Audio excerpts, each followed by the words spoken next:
the meeting to order. And I want to welcome Greg and Chad from LIDC. A couple years ago, probably like 6 years ago, time just goes by so quickly, we had a pie chart, and I remember seeing on that pie chart how, remember that? How important it was for the industrial park and what an asset it is to Littleton for a town this size to have the industrial park that we have and the jobs that it's created. And not only that, the tax revenues. And the last, that particular time, and I have some more pie charts made up thanks to Roy. At that time, the utilities had taken a bit of a dive in the revenues that they were bringing in, and the LIDC, the industrial park industrial commercial section, they had grown, and it really helped us. It really took us out of the gutter that year. So I invited these two gentlemen to come and tell us a little bit about future plans or what's happening, because it's important for us to understand the different areas of our community. And the pie chart I'll share with you a little bit later, but it is just of the revenues that we collect from here to offset our taxes. It's what we do homegrown. It's not any monies from the federal agencies or from the state. It's just what we do right here. And that's important to know. And the industrial park is really a big part of that. So welcome. Thank you. Thank you. I passed out a one-pager, actually two-pager. And what I thought I'd do is give you a little history of LIDC and just update you on where or what we're doing right now. LIDC was created for one purpose, was to create jobs. Jobs. We were a shoe manufacturing town for quite a while. And when the shoe manufacturing industry left Littleton, business people realized that we had to replace those jobs. And after many different experiments and different ideas, industrial park was envisioned. And it was a tough sell to this town. It was a pretty progressive idea at the time. And a feasibility study at town meeting for $15,000 passed by one vote in a secret ballot to go forward, just to do a feasibility study for the park. So the success of this park is based on four primary factors. One is that we have our own utility company, Littleton Water and Light, providing very inexpensive power and water rates to the park. Would you say that again? Very inexpensive, is that what you said, Greg? Relatively inexpensive, yeah. Okay. Our transportation system, skilled workers, work base, and our partnerships. We formed a lot of partnerships, state, federal, local, and anything of this size, any project in this town has always come off in success with partnerships. The industrial park has been the backbone of our economy since then. It's been a very slow build out, but it's been taken a lot of time. LIDC is completely volunteer based with no paid staff at all, and so the time it takes is from people that are working in other places as well. Park's been built out in 4 phases. We're in phase 4 now. And the first 3 phases started in the mid 1970s and it's taken us through 2015 approximately. In that time, it's been full of, pass this around as well. You can see this is a little chart of progression of the build out to where today we've got about 15 companies and anywhere from 1,500 to 2,000 employees in the park. And this, the second handout I gave you just shows you, That's why they give it before, because we are taxpayer and we want another tax. Yes. One We for got good one. for words and That's one it? for good Those job. are, those are extras nobody took. I don't like when the people that just, yeah, Is that one of those the same? yeah, that's the same, yeah. so the second handout I'm showing you is a source of funds that the park or the industrial group has managed to raise over this period of time, starting in 1973. And on the back page of this, it shows all the way through our current, most recent grant through Northern Borders. So the purpose of this is to show you that the cost of the build-out of this park is a little over $4 million. That's not in current dollars, but in dollars as they were accrued.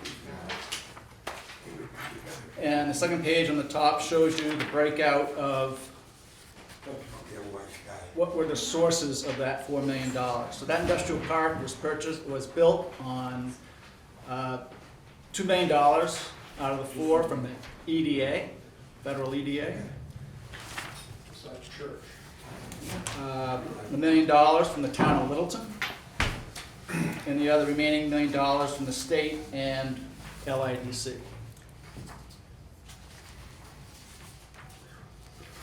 Return on the investment on the back page of that handout I just gave you shows you the annual wages. Yeah, back page. There we go, thanks. So we are estimating that our wages that come out of the park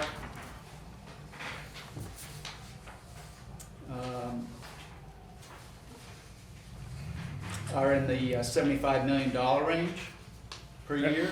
That's per year? Yeah. Is that right? And an economic factor of 3, meaning multiply that by 3 for the times that money is spent and respent, gives you an economic impact of $225 million. So you're saying the money turns over in the area 3 times That's our before assumption, it yeah. leaves? 2.5, That's 3 your times. assumption, okay. Jobs, we're ballparking the jobs in the 1,500 to 2,000 range.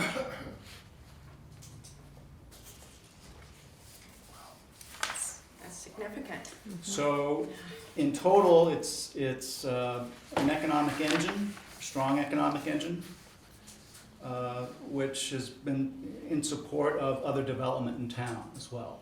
All the development in the Meadow Street area certainly gave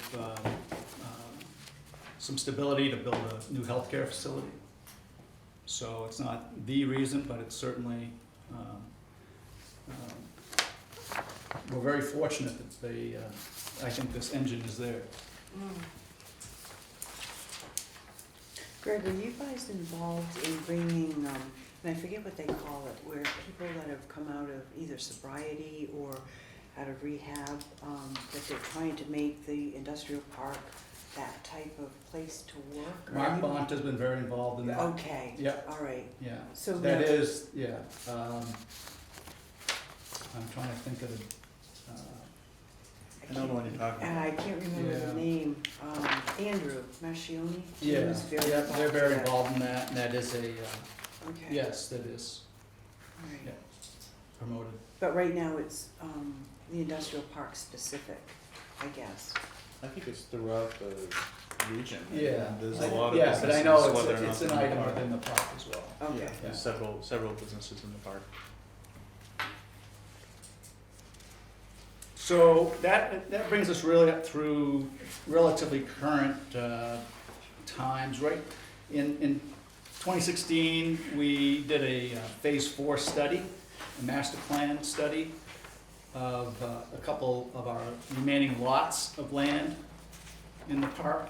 And what we've done, what LIDC has done in the past is acquire land and then sells it to a Burndy, sells it to Harrison Publishing, or whoever the recipient is, and they build their own building. So we don't, that's when our ties to that business ends.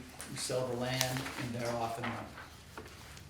Okay, so we have, the land that we have left is relatively the most expensive land to develop. Thank you. The study that was done in 2016 by Horizon Engineering on Phase 4,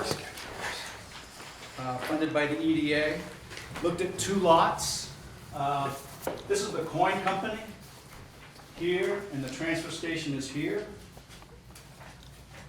I don't know if everybody can see that. These 2 lots, 9946, which is a parcel that the town deeded by town meeting vote, say in 2018, which is lot 9946 and 1027. So this Phase 4 study studied these 2 lots, totaling about 157 acres. And they conceptualized a plan where we could ideally site 16 building lots in there. And estimating job creation anywhere between 1,000 and 2,000 jobs. What the LIDC's done in the past is with any piece of property that we've sold, we tried to maximize the number of jobs created with each parcel. We don't necessarily try to sell any parcel at market value, so much as we want to sell property to turn into jobs. And there's some type of commitment, obviously. Yeah, we're pretty careful about making sure that whoever's gonna buy a piece of land is gonna put a business that's gonna have X amount of employment over year 1, 2, 3, 4. Yeah, I Do you have do. a plan? I mean, is there anything contractual, Greg, or this is just good faith No, effort? I think it's goodwill. Yeah, sure. I don't think we put anything in writing to. And obviously you qualify the candidate. Yeah. We make sure that they're a good neighbor too. You know, there's been several businesses, you know, that, I guess we could say we just haven't gone forward with it just because they weren't gonna be a good neighbor. There was gonna be noise pollution, or there was gonna be, Right. you know, significant odor or something of that nature. And, you know, that's just not good for the park, not good for the community. So how do you recruit these businesses, or how do they find you? They'll find us. We do some advertising, not a whole lot, but it is, recently with COVID, it hasn't been much activity, especially with the employment problems that everybody has. And that's another partnerships as well, you know, Yeah. with the state, you know, Bino Lamontagne is fantastic about bringing prospective people or other entities within the state or the region, the town. You know, everybody works together to really, you know, to try to bring business to town. Yeah. So who runs the negotiation? Is it the town? I'm sure that some of these businesses negotiate, we'll buy this property for X number of dollars, but we're getting a lien on tax, we're not gonna pay property taxes for X number of years either. No, I'm not privy to that information, but I'm gonna guess that happens, or there's certain accommodations that happen to help entice the right business. no, there's, I don't even know if that's legal or not, but Well, in New Hampshire. There's a recently There's a passed new- statute, yeah. Well, there's There's a new- 79. There's a new thing that just came out 3 or 4 years ago that addresses that. Is it a tax forgiveness for so many years? Yeah, I and think, then, I think okay. Yes, they Beacon will. Street property was, Yeah. was purchased with that. Jim, in New Hampshire, the thing that came out, I don't know, with code now, okay, applies by about 3, 4, 5 years ago, has to do with, it's kind of it's a pre-purchase negotiation with the town where there's a commitment made in terms of what's gonna be built, et cetera, and then there's an agreed to tax structure over a period of time, so there's predictability. So it's kind of a mid-range deal, and it's only, I don't know how many years ago, but let's say, 10 years, at least you knew in year 1, this would be your property tax, year 2, so you're not gonna get hit by a big surprise short way in. And I don't know. Are you talking about the 79E? I don't know what the Is term that is. the, like, or is that pilot commissioners? agreements. Is that what, so you don't know if there are any 79Es? Not- We've only done no, one No, in we Littleton. haven't had any opportunity. Okay, to do and the that, other right. thing is we don't have pilot programs out in the Mhm. park either. So, so if you look at the pie chart here, so I'm looking at commercial and industrial, and Lori has broken it down into buildings and also into land. So you can see that approximately 32% of our tax revenues come from industrial and commercial. That is significant. And you look at utilities, and it's 9.51%. So that is one of the reasons why I wanted to have these people come in and talk about it, because this is where our growth, it's been slow growth, but it's been steady growth, and it's been continuous growth, and so, you know, that's really good. And I also talked to Brian prior to the meeting about the Economic Development Task Force. I got it right this time. And, you know, and how hard they worked as well to bring different businesses into the community. And I just want to kind of make sure everything is going, because you can't drop the ball in any of these areas and Sure. then catch up. So, Yep. yeah. John? Yeah, first of all, huge compliments to the people who have done this over the years, and a great job. I think a community is much stronger if it has economic drivers from several sectors. And by having the industrial park, especially in place with good paying jobs, is really, really, really important. I can't stress that enough. And if it's $75 million of wages paid in a year, think of what it's been since this began, if you accumulated those. You're really over $1 billion paid out probably. And that's a tremendous spin-off effect throughout the economy here. So it's a very good program. I was wondering, do you have a timing and a sequence of how you want to build out phase 4? Well, we're getting right into that. So Okay, good, I'll be quiet. we're working on it. We're That was a working great on that right intro. now. So in 2018, we applied through Northern Borders, on the back page of that first handout I gave you.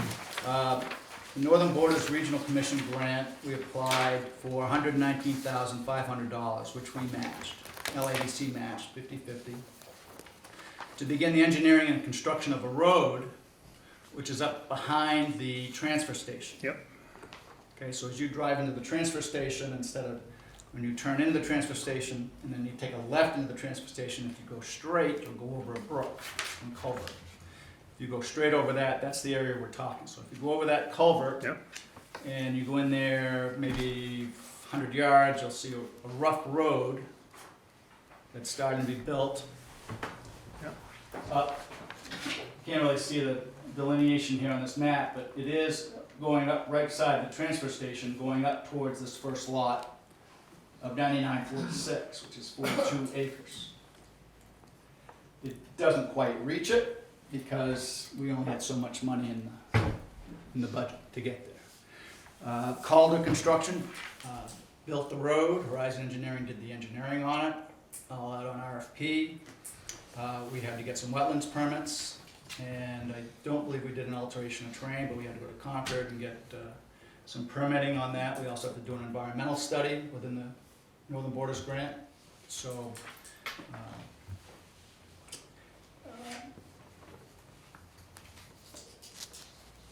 And that's already Fast taken forward. place, yeah. what's that? And that's already taken place. That's done. Yeah. Grant's closed. Second grant we applied for, Northern Borders, we applied for a $250,000 grant, which we would match. And, because we wanted a $500,000 project to continue this project, continue the road. NBRC came back with a grant approval of $210,000. A little below what we asked for, but LIDC increased its portion from $250,000 to $290,000 to make this a $500,000 project. And it's going to continue this road. It's also going to do work on this culvert and bring some water and sewer and infrastructure through the culvert, just the infrastructure portion, in preparation for, you know, a future major build out of this road. Right now, this is still an environmental review stage. We haven't received our full notice to proceed. We have a partial notice to proceed, but the environmental survey is taking much longer than it has in the past. So that is still underway. Why is that taking longer? It's a very good question. We had an environmental study on the same project once before, and it didn't take Yeah. a tenth of the time. So I think Northern Borders is looking at all projects much closer. And it is, they're coming back with changes, not just of content, but cutting and pasting paragraphs and doing things that just, they're very tough, very micro changes. We are talking to a couple businesses right now about their interest in going into the park, and one is White Mountain Canning, and they have been looking to expand their operation for quite a while. Dan DeMorris has been looking for a piece of land to build on or structure to move into. Right now, he produces about 305 products for his store out of his garage at home.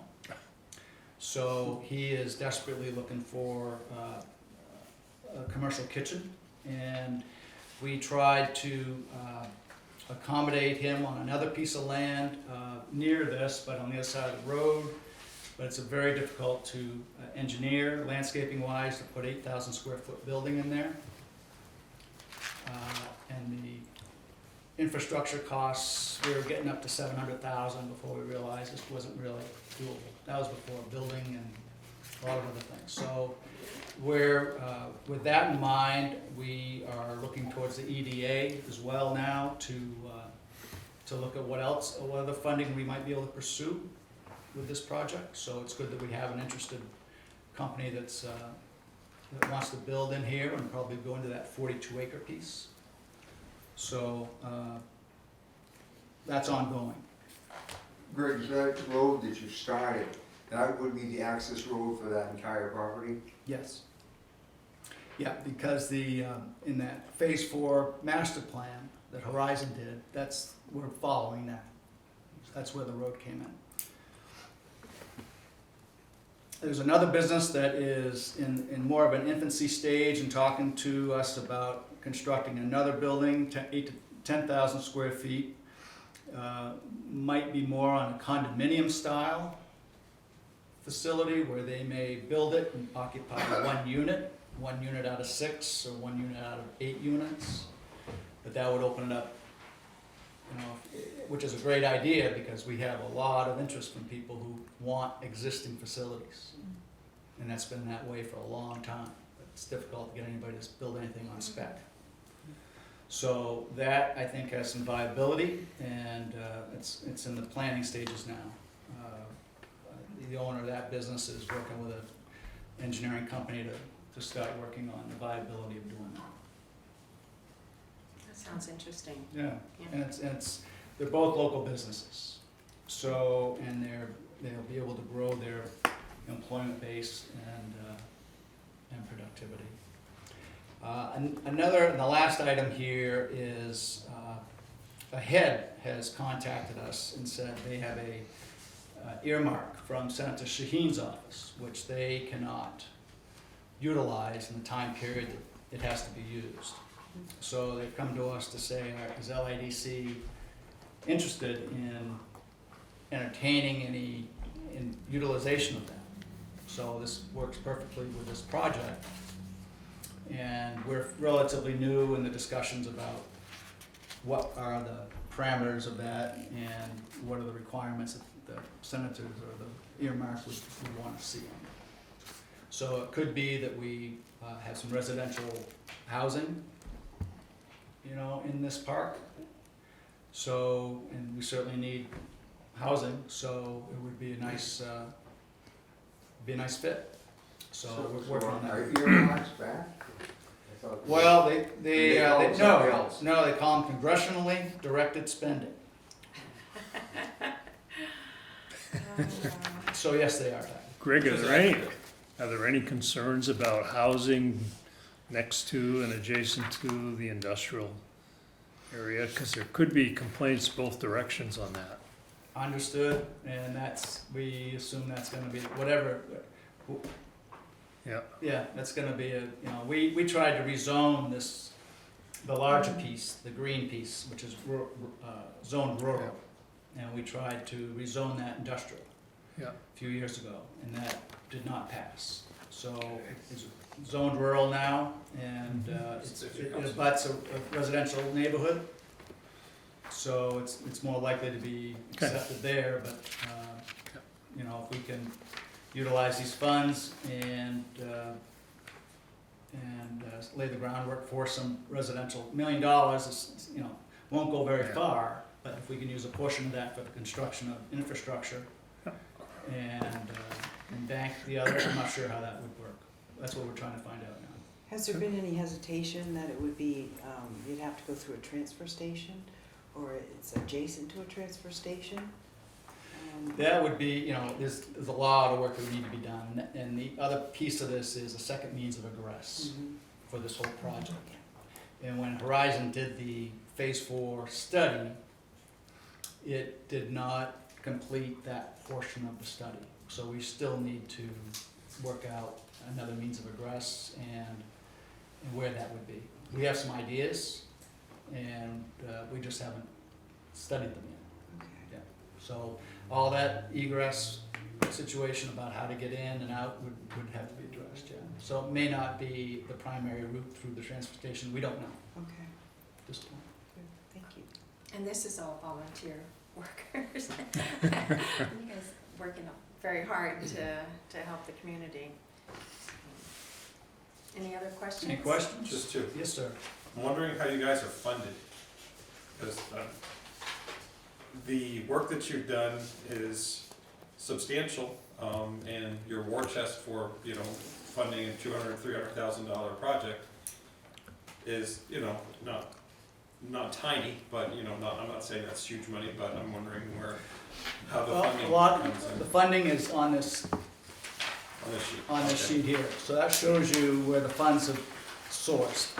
Taxpayers, town of Littleton, have been asked to, through town meeting, have been asked to, on different projects, on different phases, pick a line. 1975, there was $150,000 of a project. $60,000 was paid by the town, which I assume had to be approved at town meeting. Yes. And EDA came up with 90, so it was a 60-40, or whatever that would be, split. Any funds that LIDC has is from the sale of property, or that we have in the park, that we've sold a piece of property to somebody, and that goes in our bank account, and that's reinvested back into the park. We were 50% owner of the former Point Company, which just sold to White Mountains Community College, or the community college system in New Hampshire. So NCIC and LIDC owned that together on a 50-50 basis. So when that was sold, we received 50% of the net proceeds on that. So our monies come from those types of transactions. We don't own any other real estate this time, except for what we own in the park. Okay, yeah. So That leads into my second question, which was, LIDC is its own legal entity, so if there's a problem with one of the properties where something was missed or not disclosed and the business has some legal regress to the previous owner, is that to the town or to LIDC? So let's say that something was missed and there were, let's say, thousands of tires buried somewhere. no way. And does that come back on LIDC, or does that come back, and so that they need to be removed? Well, I think that'd be like on any real estate transaction, that could go back on any previous owner, to some Any extent. previous That knew about it and didn't disclose it, that would be Right. that. Okay. We applied for the superfund. Along those lines, is there stipulation, first of all, I like the model, because I think property owners will generally try to do a better job with it than if it's not in their possession, but is there a stipulation by being in the industrial park that you can't sell to just any cause or any other type of use that's non-industrial, let's say? There is, there are a set of rules that are to be passed on from owner to owner. It doesn't always take place. Yeah. Case in point is the warehouse that Val Polson owns. He was not aware when he put his initial warehouse up that there were restrictions on, for example, there are not supposed to be any front doors facing the road. Yeah. And he was unaware of that. He did not buy that original piece of land, he did not buy from LIDC. Okay. So those restrictions or covenants were not passed on to him, so he didn't know. But for the most part, anyone buying from our land will be given the set of restrictions or things that we'd like to see. Yep. Good. Very good. Any other questions? Thank you very much for coming. Very Thank you, welcome. Shonda. Thank you very much.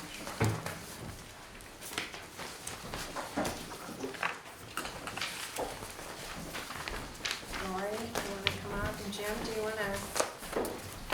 Oh, Lori, Dan, do you want to scoot here? And then Lori can be with Jim, just in case. Yeah.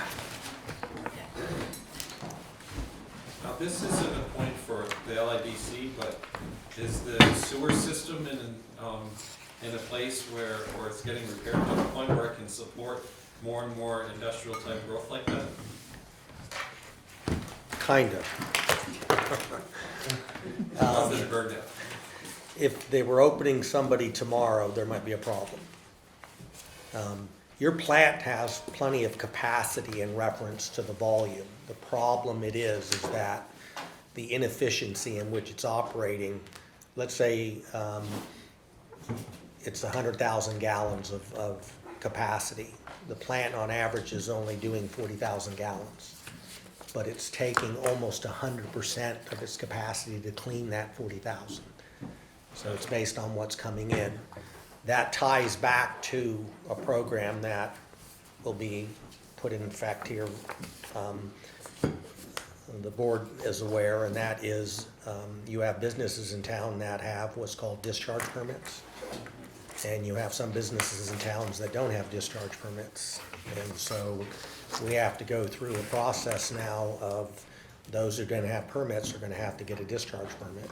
Those who have one and hasn't been checked in 10 or 12 years are now gonna start getting checked because there's kind of no regulation on what's being dumped into the system. One business alone here in town takes up about 20% capacity of the plant.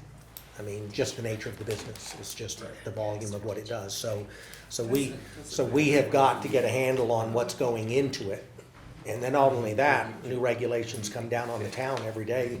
The state says, you have to do a better job reducing copper, phosphorus, and all of those issues. So we're spending more and more money. So it's a combination of two things. But yeah, if a plant was opening, a company was opening tomorrow, hopefully we'd have known about it, in the sense of from the planning. But the idea is there was a vote last year for 1.9 million for the plant.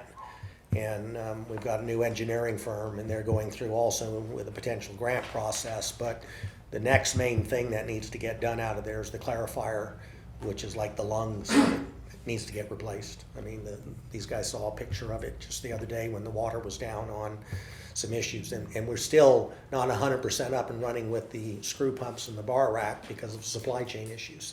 I mean, they're running, and they've taken over the bad ones, but I can't say that's 100% off, and that phase 2 is going to be very critical to get moved on, because I'm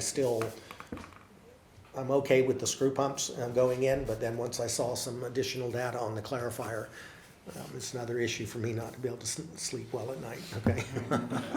So you got a couple nights good sleep.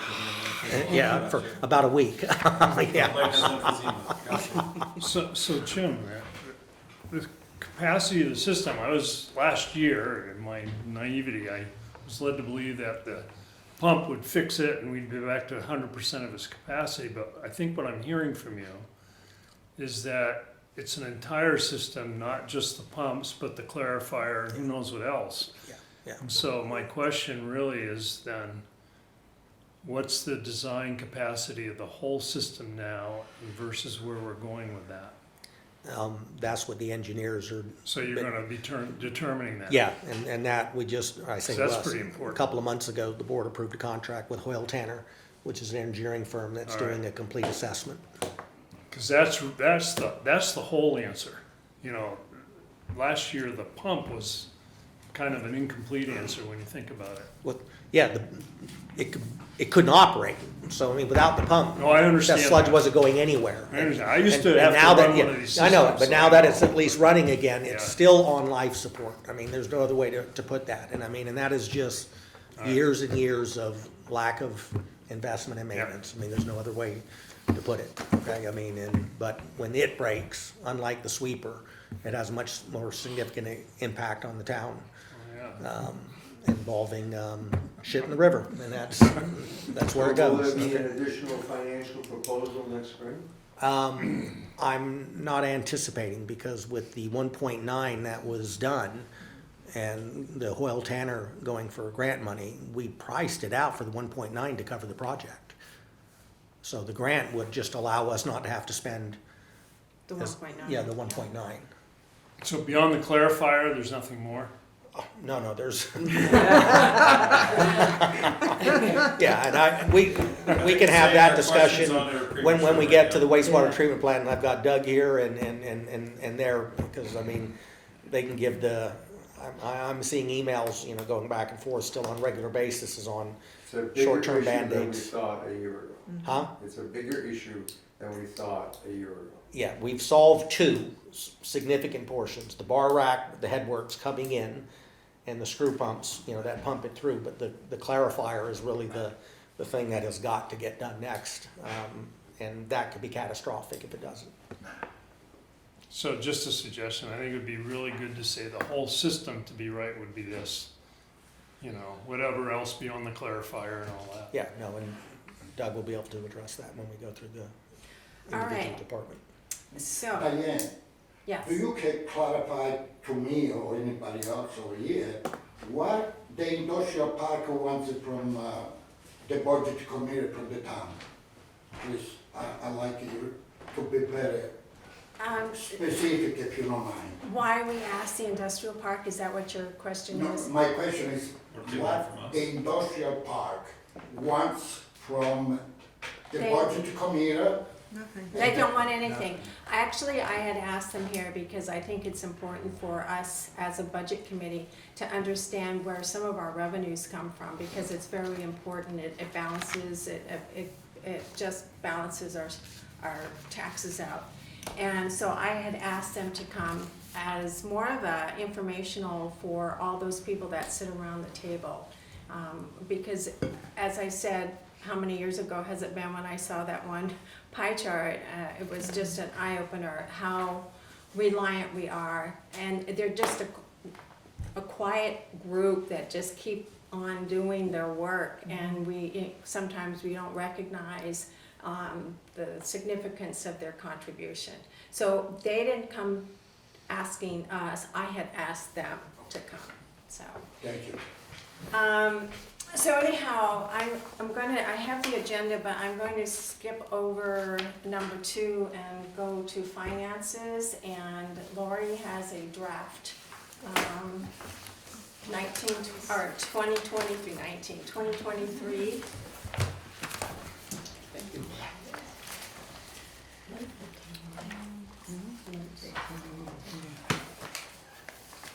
Can I help you pass those out? Alright.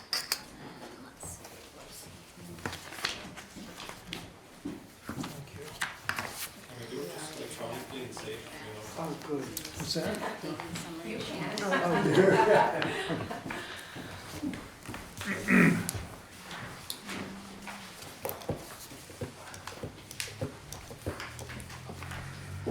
And I'm assuming that tonight you're just maybe a bit of an overview, and then we can talk about how we want to set up the departments for when they, yeah.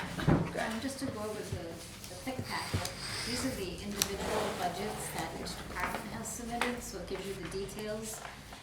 So if you have questions as to how many employees are in each department, you can just flip through, looking at the table of contents, what page it's on, and you can figure out how many employees are in every department, or what wages are, why there's increases or decreases in their budget is on their narrative page, so they've gone and pretty much explained it to hopefully help you understand their budget request better.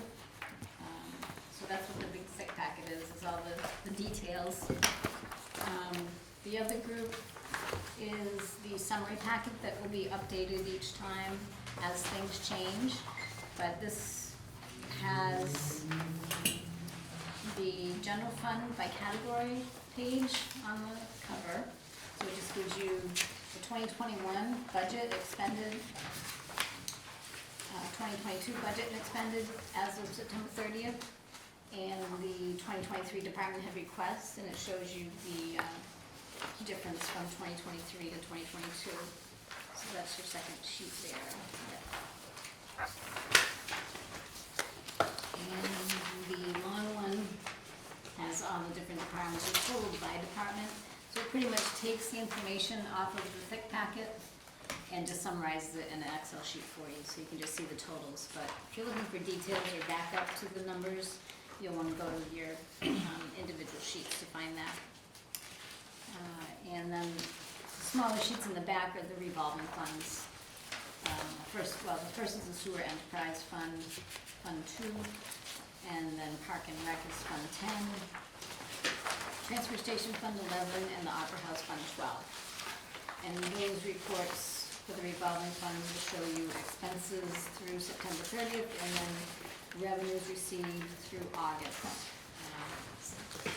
Can you explain to, just refresh our minds here, like the revolving funds, why that is separate from some of the other sheets? A revolving fund is, So a revolving fund is basically set up to be service oriented. So money comes in, money goes out, and it's supposed to be self-sustaining.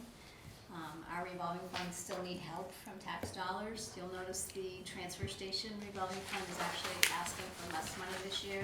So they're getting to the point where they're gonna become self-sustaining, hopefully. They're headed in the right direction. Yeah. Park and Rec, I don't know, is, transfer station? Yeah. But Park and Rec. they'll never get to the point of not requiring tax dollars. the transfer Transfer station. station. No, they're actually requiring less tax dollars in 2023 than. Right, but I don't anticipate them ever getting to a zero request. You don't? Or? No, I don't. Oh, Ever's a long time. no, it's not too bad. Takes a while. Where the summary sheet goes, shows the difference, but, yeah, I think they're only,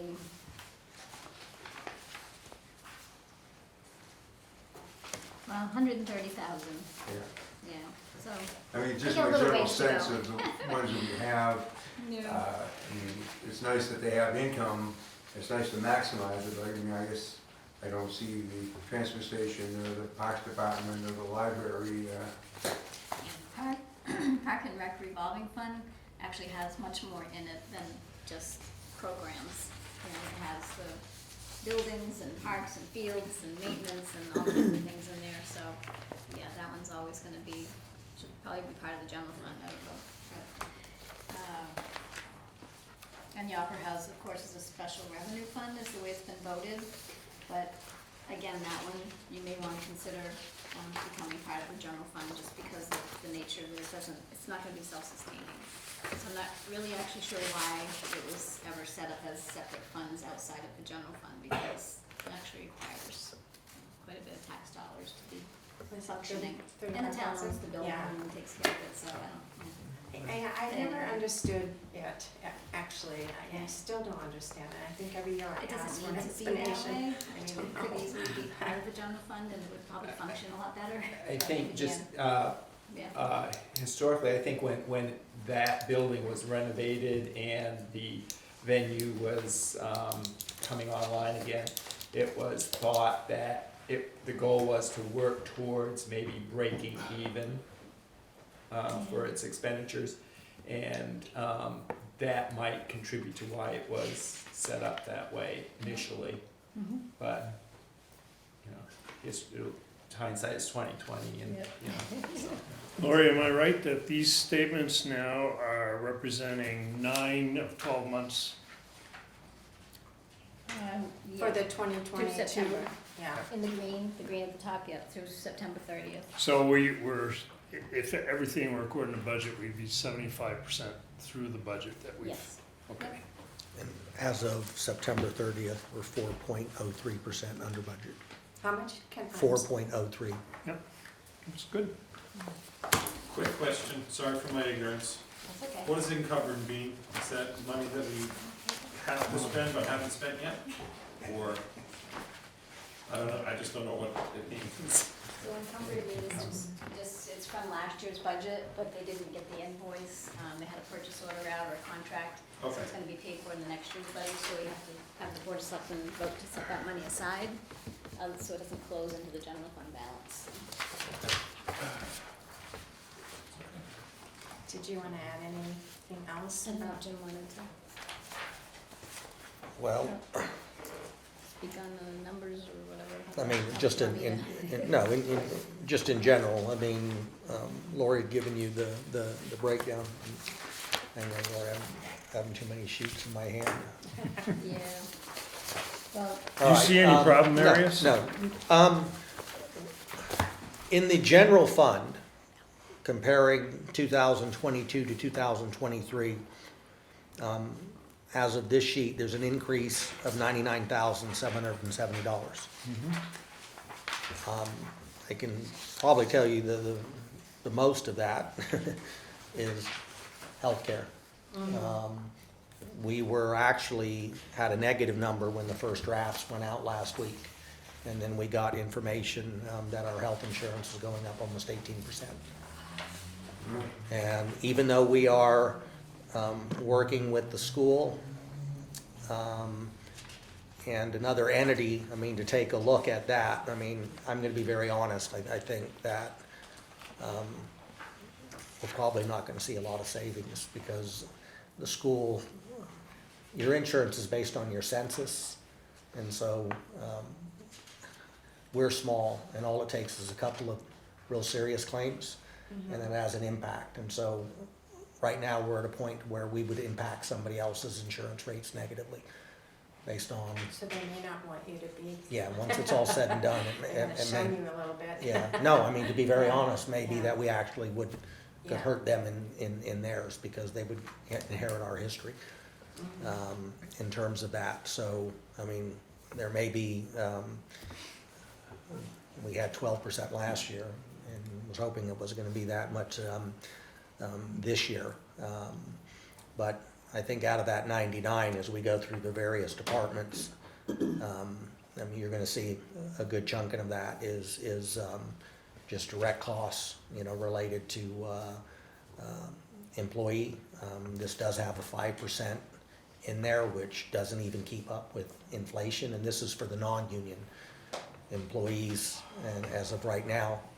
And so that's factored into here. So, I mean, I know we can all say, I mean, you try to come in at negative, you know, but when your electric costs, your gas costs, your insurance costs, and other factors are going up, you know, we all live in an inflationary world. I mean, the town is impacted no different than any other businesses. And, you know, there's certain costs we don't control. I guess it should be noted too that in these numbers that you were presenting, the employee increases in salary are being negotiated, the new contracts are being negotiated. So whatever is in here was what they're currently receiving as a salary. So they didn't, you know, like when you have a contract, and so if we had a contract in place and this is year 1 and next year's year 2, you would know what you were going to put in here. This does not reflect an increase in their salaries. Those are negotiated, they will be. And they actually stand alone on that. They stand warrant alone article, on a warrant article, so. This is all non-union employees are in Yeah, here. only non-union employees are in here, no other salary increases are in this, reflected in this, because they will be on a warrant article. and we have all 3 unions. And we have all 3 unions this year. So, And without going into details, we. Yeah, No, no, I don't- no, I'm just gonna yeah. tell you that we have, as of today, tentative agreement on all three. And they run from 3 years to 4 years. good, so, the other good thing is, the school doesn't have any contracts up this year, so it's And if we've, totally and if we've honest. staggered it correctly, we won't have 3 again. I Yeah. mean, because, one public safety entity would be a 3-year, one public safety entity would be a 4-year, which are the two big ones. And DPW and transfer is kind of paired with on the 3-year cycle. So, I mean, so we've got a point now, granted, it's gotta get approved by going through you guys' advisory and the Board of Selectmen, and then the citizens at the end of the process, but if approved, kind of got some long-term financial certainty in reference for labor. So you said that you're kind of had an agreement, but it still has to be ratified by the Well, unions? two have been ratified, Okay. and one will have a ratification vote next week. Okay, so, So I've already got 2 ready to go for the December 24th BOS agenda. October, Um, don't rush it. Huh? October, don't rush October, it. yeah. yeah, I go, not- wow, it's that's not late. December. He's ahead. October. So can I ask, is it a anticipated agreement with which you've had discussions on with them? Or is it your best guess as to what we can do? Oh, no, these are agreements where that's what Okay. we're bringing to the board and the public. So it wouldn't be out of line to publish those numbers with those included? Once they're ratified, Once it it has to goes be to them, they're not ratified by the public board. yet. Yeah, Okay. okay. So it has to be ratified by Board of the- Selectmen. Thanks. and the Board of Selectmen Well, too, they have to agree to it. Yeah, I mean, I Yes. wouldn't take anything to them if it hadn't been ratified by the union. Right, but before we hear, they have to approve of the, Yeah. that's all I was trying to get Yeah. out. I'm still surprised, given the uncertainty of the inflationary, whatever it's gonna be, that I'm surprised anybody willing to go out further than 1 year. So, It's called being creative. so the other thing Good negotiating skills. so the other thing that I guess, you know, you're talking about inflation and for the employees and for the community and for the town. And we represent the taxpayers basically. And so we would kind of say double ditto on all of the things that you are, right? Yeah. Wouldn't you say that? And John's like, agreeing, yes. And so I've had a conversation with Carrie recently, and I think it basically something that I had already brought forward at the first meeting that we all had, that we look to the Board of Selectmen and say, this is your budget. This is your budget. And so we hope that before it comes fully to the budget committee, that you have an idea of where your focus is, and if your focus is on the contracts, on employees and salaries and adjusting, it's not only, I'm gathering, it's not only inflation, addressing inflation that they're receiving, but it's also maybe adjusting some disparity in some of the wages, because you can go down and work at McDonald's for more than you can get someplace else in some of these positions. So anyways, that is, I'm saying, if that's your focus, and you have to also consider the cap, how much you wanna spend totally, because you want these to pass, and you want, you recognize that the taxpayer has the same issues that everybody else has. And heating is going up, and electric's going up, and gas is going up. So I'm hoping by one of your meetings, you've been able to review the budget. They haven't had a chance to review the budget. And that you come back and say, well, this is kind of a cap and we're gonna work towards that. Yeah, Is that something that is We just reasonable? received the budget, and we're gonna be Right. meeting the 17th Yeah. Right, to, And- But let me, I mean, we go back and stress, I mean, currently, right now, as presented, the budget that's being presented to them for the general fund is $99,770 over last year. So it's probably less than 1% of an increase on the budget. However, again, we go back and we say the salary increases aren't in here, and a lot of warrant Well, they articles- stand alone and people I can know, vote them but- down. I Okay, know. and I can't control that. No, I know, but what I'm saying is this plus the salary increases, because you'll know what that is, come to a certain amount. Are you comfortable with that certain amount? Because then you also have warrant articles for pieces of equipment, and I know that you said ARPA, you're gonna try to use Yeah, some of the. I'm not sure you'll see any warrant articles. Okay, good. So, my point is, I just want to review. In reference to capital equipment, I mean, there's other Yeah. warrant articles. Yeah, I know what you're saying. Yeah. So I just don't, because in the past, we've had all of these things brought forward to us, and we all say, yeah, they're good, you know, it's reasonable, right? And then you get to the end, and it's like, up here. So it is your budget, and we're here to just review it and ask good questions, But right? their budget, as you're saying, it, this total number only represents, what, 40% of the actual total number? Because as a taxpayer, Yes, you're right. how much I have to spend is, you know, the total, including the school. Yes, So- and that's why the first meeting is really critical to me. And the very first meeting we had, when was it, in August sometime? That everyone sits down and kind of knows what the other entity, there's three entities. There's the school, there's the town, and then there's the taxpayer. All three entities kind of have to work together. So we move forward, but we don't necessarily overwhelm the taxpayer. So, so that's why I'm saying they have to, we can't just have everything brought forward and have it 10% over. So they have to make some decisions on where their focus is on moving their departments forward, their employees forward, whatever, and have a cap to it. And we may say, yes, no, add this, take away that. We don't rubber stamp, as Jim says, we don't rubber stamp. But at least it's a good beginning to know what the board wants. Am I speaking out of? Yeah. Yeah. So, and I know you're gonna be away next week, right? Yeah. And when we come to, like, how we're going to, schedule our meetings. So I've already scheduled a few, Oh, good. I Yeah, haven't that's sent it to you yet, but Yeah, the first one is October 20th, DPW, October 27th, fire and ambulance, November 10th is the police, and December 1st is park and rec. And then I thought I'd find out from you, get direction, who else, after you get a chance to review the budgets, you might wanna meet with and talk with or have questions for, and we can get them scheduled as well.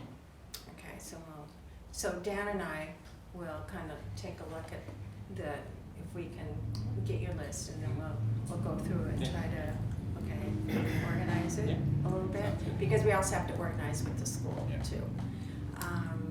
Well, these are your dates. You gave Yeah, me- those are oh. dates, but last year, the school took some of the Thursdays, and I don't want them necessarily to take any Thursdays away, but we're open next week because Jim isn't gonna be here, so I don't know if the school can present anything next week, so I have to get on top of that. We'll see.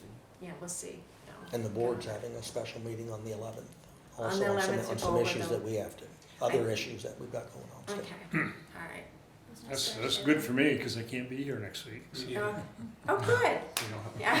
See, I Okay. checked with John and John first. and- And actually, my sister is visiting next week, so that's good.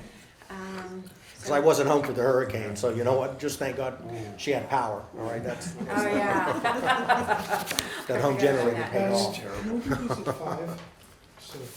How many people could do it at 5? I can do I it would at much 5. prefer 5 to 7 than 4 to 5 6. to 5, but the only people I was worried about were the department heads and, Natural gas you lines, know, almost a so- building cut, so. just a little more than She lost power for Yeah, 15 I mean, are you seconds. guys, are you good at 5? Are you good at 30 5? hours later. You good Yeah, at he's 5? out saying, where did you John? get that generator? How much it cost? Are you Sorry. good for 5 o'clock meetings Instead of 4. instead of 4? Sure, Okay. sure. Are you guys? I'm just a simple retired guy, so. We're here whenever you tell us to. man. Okay, so 5 o'clock would be good. Let me just double check if I have It's the just that, building. if it's 5 o'clock, have then the that is, building, it's yeah. margarita time somewhere. Okay. I just have to check on the venue. We could Okay. start So early. I'll check that. Or we go to 420. Just a straight Coke for now, Jim. Oh, yeah, okay. Yeah, they got a heart attack, everybody in my office. Yeah. 5 to 7, You're yeah. gonna be on vacation. It didn't look like it. Yeah. It was crystal white. Let me reconfirm. Roger took pictures of Terry, he said Jim's going off the deep end. Sometimes they I didn't ask tell for, them where it was gonna be held, I just gave them the dates Okay. based off your email. but, and but times. mine is like, if I can even get a space, that's all I'm Yeah. worried about. So- And you all do know that the people are vacating You this, see. so. Yes, I do, We'll and have to I, figure out, I mean, I guess groups in terms of setting up and what have you, I mean, because, yeah, I mean, I know Yeah. Vicky had been over and referenced how it's gonna affect us on board, our own board meetings. yeah, and stuff. yeah, Wendy told me about that, Okay. and I have a code to get in, I can, but I also need to know how to lock down and lock up and everything, so. So I guess, everyone got these pie charts, I just wanna, quickly explain. Again, it's just the revenues that, we receive through taxes on what we have here in town, so this is what we do, to offset our expenses, obviously, but we also have, state and federal funding on some of these. And I just wanted to look at the property taxes and all the taxes that we gain from here, just to see and show you the growth and maybe definitely the decreases. I'm looking at the utilities and I'm trying to think of, it's 9.51, it's down from 10.41. Diane, can you have another copy here? Roger didn't get. There we go. Okay. And Thank you. I'm looking at that, that's a discussion that's probably gonna come up because we have some pilot programs that probably need to be renegotiated. And our expenses go up, so the utilities, is that, can you tell me what's in the utilities? Is that the dam? The, yes, I think the dam pilot program is in there, but I think the reason you're seeing that go down is because of the series of abatement cases that have built up since 2009. And part of the settlements was agreeing to lower our value amounts in reference to the businesses until they get to the 2025 reval cycle. So we've, as part of the settlement, and like, I'll give you an example, I think DirecTV would be the biggest. They'd be counted as a utility. They had abatements, they'd been fighting since 2014. And so that not only required checks back to them, but then agreeing to lower the assessed value. So that was done on a lot of cases. Not all of them do we have to write checks back, but in order to get a mediation, we kind of had to agree on some lower valuations, and then in some cases, actually future credits.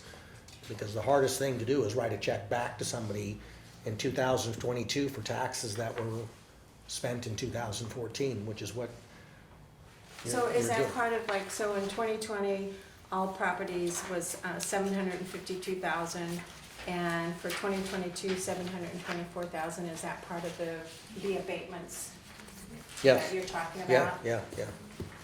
I mean, So, even in your residential, we didn't see an increase in Littleton last year that most people saw in the news across the board. I think we had a $10 billion drop in valuation last year when we were expecting to be going up. And so in addition to the fact that we didn't jump like that, then you're seeing the fact that I think we've settled 9 cases. There's 2 more pending.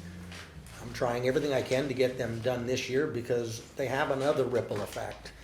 when we go back to this $99,000, I can find almost all of that is in legal expenses. Because you're gonna see, I mean, if there's any one line item that in this budget, we're like 142% over. It is what it is, but we've now resolved Amanuset, 25 Amanuset. So if I can get these last two abatements, we can honestly look at a number that I put in here based on history and say, okay, you always gotta have money for legal, but we can get to the regular legal. Yeah, like. We have just spent regular a year. ton of money, on cases, and so and I've told you this last year, I guess it's something that's frustrating to me, is that you have a system where the appraiser sets the value, the business appeals it, then you have to pay the appraiser to defend the value, you bring in your attorney, so then we're paying an attorney, we're paying an appraiser twice, and then I'm still finding that the best deal is to settle with these folks to avoid going to court. So what I wanted to do was get them all cleared, and any new valuations that have been done by Sanssouci, which is doing the commercial, they've done 1/3 of the town a year ago, 1/3 of the town this year, and then 1/3 next year. I didn't allow that value to get added back to the tax base because I didn't want another 10 cases next year. I want to get to a point where that's in 2025 as part of everybody's reval, because hopefully maybe we can get a couple of years here that we're not sitting here spending $150,000 on abatement cases. Right. But Jim, the blue section with utilities, the dam isn't in there. I don't know where Where's it the falls dam in on there? here. I don't know where the dam falls. So there's the dam nowhere. Because it's a It's a pilot pilot. program. Is that why? That's Is what that I'm- the that's reason what I'm why? thinking. Yeah, it was taken, That's that's what a we were revenue told. Yeah, no, but when I look at utilities, I believe that's coming like off of a direct TV and all, which is a different tax entity. But it's $68 million. Yeah, the dam is Is, more. can't be in there. Yeah, I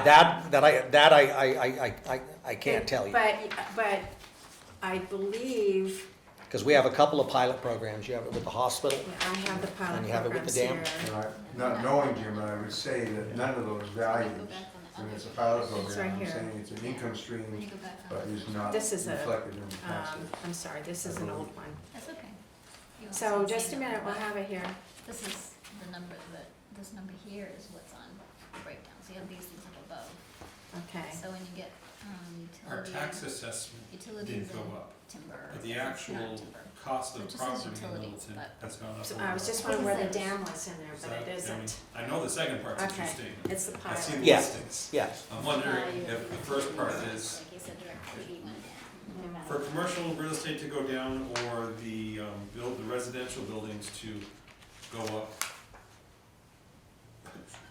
I'm gonna say less than 1%, given what we're seeing there, doesn't add up unless we're saying it's because of the tax assessment didn't go up. But yeah, the residential real estate didn't. The commercial did, and that money could have been added, but we were fighting the cases where they already did that once, and so it's like, so I look at, what I'm getting at is, so on paper, it looks like you get this new value, but I can't figure out, do you come out ahead after we spent all the costs with the lawyers and the assessor to say, So we're sitting at the old value, Yeah. even though we've established a new value. yes, for yes, that we part of didn't, yeah, town. yes, we have new values in the office that they don't reflect it on here. And when So- you get to the third year, and you have all new numbers, And then I'm gonna have them do all of it in 2025 when they do residential and do everything else. There's an entire reval for the whole town done in 2025. and the thirds that have already been done are redone, or those numbers are just brought in? There'll be numbers that are brought in that will go towards that 2025, but I just didn't add them incrementally, so I avoided 3 more years of lawsuits. Which you can see to some degree, I mean, if you've been revalued and your neighbor hasn't, Yeah, yeah. The grand list doesn't go up in proportion to what your taxes do, but yeah, I get it.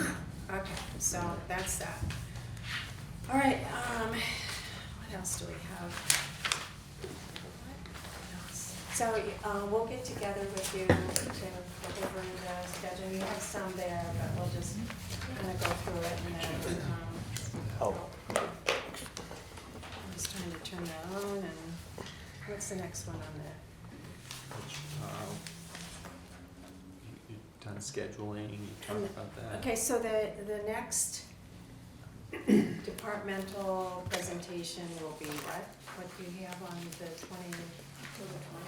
DPW. DPW, so DPW will be that. And so last year, we looked at, you sent us out the budget, and we have it. Yeah, And we presented you with questions right, 2 days before. Yeah, 2 you days forward before, them so, to the- right.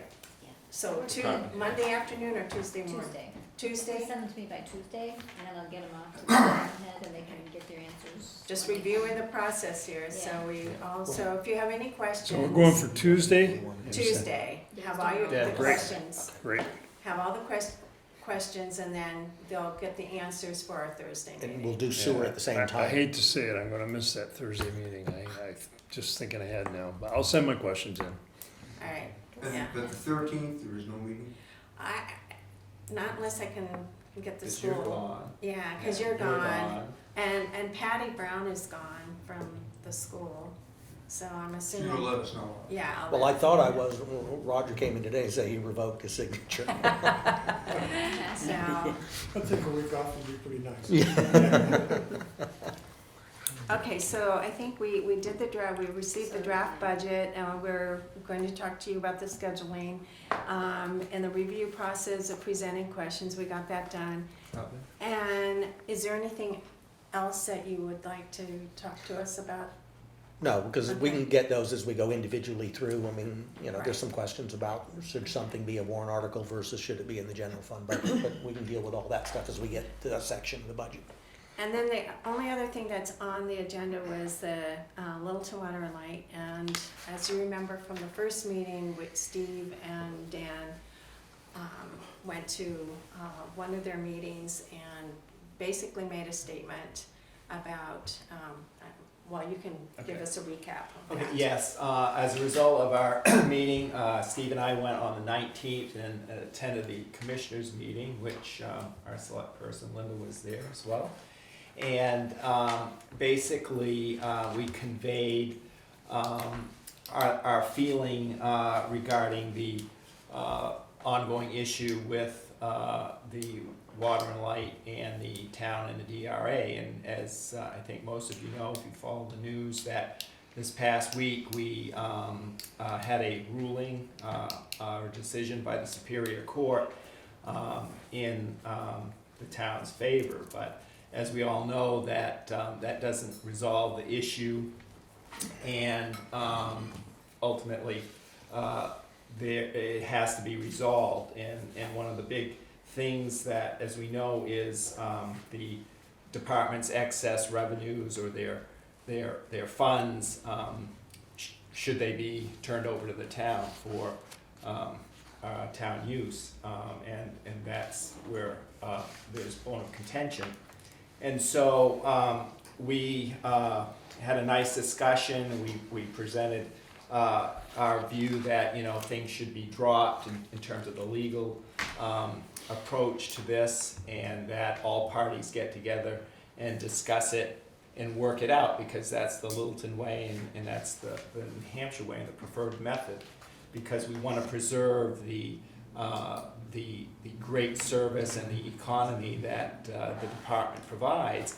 And if we continue going down the legal route, it not only costs us money as taxpayers, but it also could cost us money as ratepayers, because we're, you know, both, in most cases, we're ratepayers and taxpayers of funding this battle.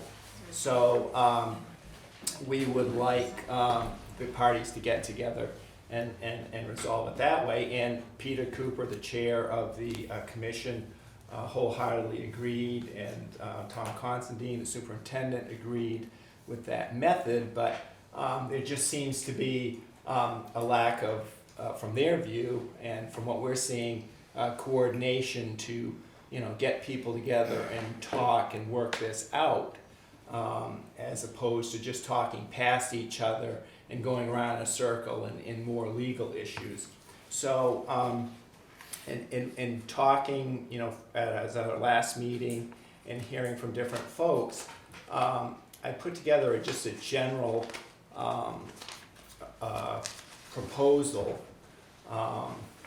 of how maybe we can proceed with this. I'm suggesting that the Littleton Town School Budget Committee recommend that the Littleton Select Board choose a chairperson or a designee as a point person in a new effort to coordinate all parties, enter into a cooperative discussion or discussions to resolve current issues before the court or that were before the court in a non-legal manner as follows. One, the Littleton Water and Light Commissioners, Town of Littleton, and State Department of Revenue Administration define the current non-conforming issues between the parties. And I think Could I say something, Yeah. Dan? None of that's necessary Oh. now. None of that's gonna change anything. The court decision, Is it final? it's final. That is the decision. Now, Well- no, the decision now is, to be honest, is what Littleton Water and Light does with the decision.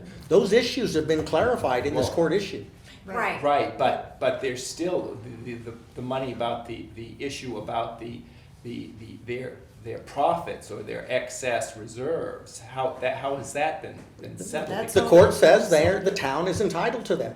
Right, but we. But this board has told me under budgeting, we're not interested in their money. Right. So it doesn't change their operation. It doesn't change anything. Right. No, it Right. doesn't, but No, how- but it's- Essentially, Jimmy's all right. correct me if I'm wrong, essentially what the court decided, what the judge decided was in the DRA favor that the Littleton Water and Light does come under the Municipal Right. Budget Act.